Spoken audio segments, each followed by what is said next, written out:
पण आनंद नक्की घ्या। उद्या पुन्हा भेटूया आपल्या आवडत्या कार्यक्रमात गजर कीर्तनाचा सोहळा आनंदाचा को पावर्ड बाय गोपुरम कुंकू आणि हळदी पावडर। जय जय रामकृष्ण हरी। गजानन महाराज गणपतीचा अवतार आहे।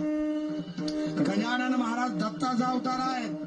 पूर्ण ब्रह्मस्वरूप श्री स्वामी समर्थ भगवान पूर्ण दत्तावतार आहेत। त्या स्वामी समर्थ भगवंताच्या सानिध्यामध्ये राहून हे गण गण गण गण गण गण गण गण गणात बोते करतात, म्हणून यांना लोक गजानन म्हणू लागले। आणि गजानन महाराज सर्वांवर कृपा करणारे का झाले?